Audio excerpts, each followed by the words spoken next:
I was a drummer and actually had an interest in recording and doing recording, and I started out with bought myself a 4-track and started fooling around with that, and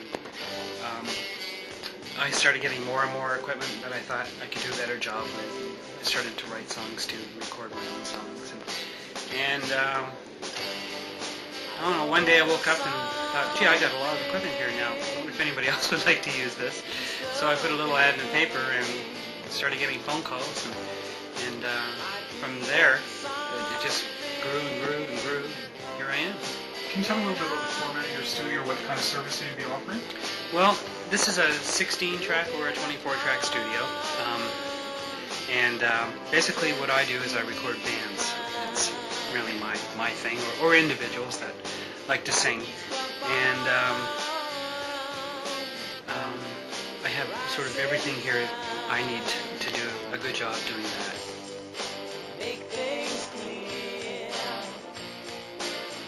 Well, this is the mixing board, and it's fairly new, and it's big enough to handle the 24-track and the 16-track.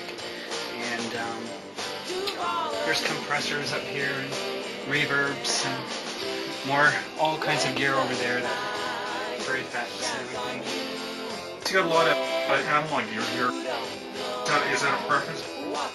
The world is going digital, but there is still a need for analog. You can get into it. Yeah, I really love analog. And, I guess maybe because I grew up with it myself, but I've compared, the two mediums. I've rented digital machines, and still nothing really quite sounds the same to me as my analog machines. And, I've noticed they even build machines now that you can run your digital through it to try and get that analog sound, and I really can't really see the benefit of doing that. I'd rather just stay analog.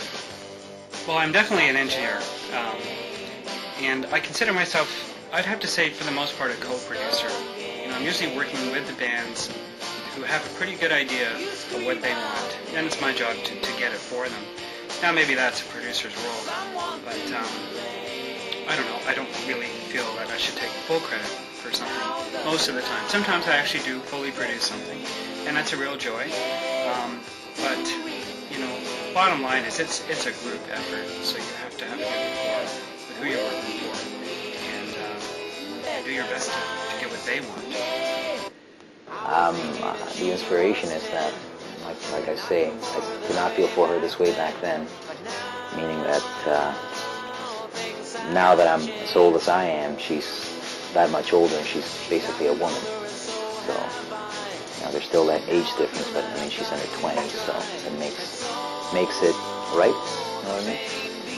What's the game plan with this tune, or are you working on a series of tunes? Well, yeah, that's what I'm doing. I'm just working on a series of tunes, and hopefully, see where it goes. I've done the band thing, and with members dropping out and stuff like that, and the core is still there.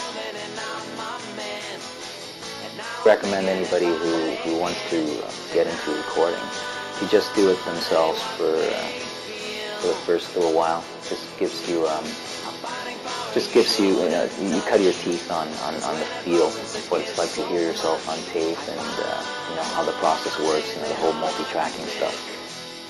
It's fans who are used to just playing off the floor from the thing, not actually recording, may find it a little intimidating, the way the process works.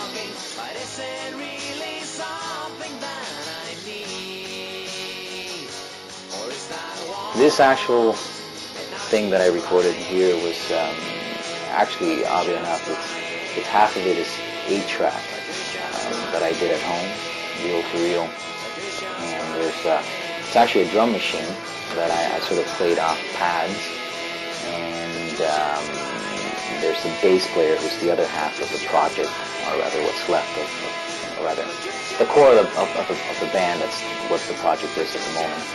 And there's just guitars added at home, but I've decided to do all the vocals here because I'm not a master of vocal recording, and I think it's an amazing job.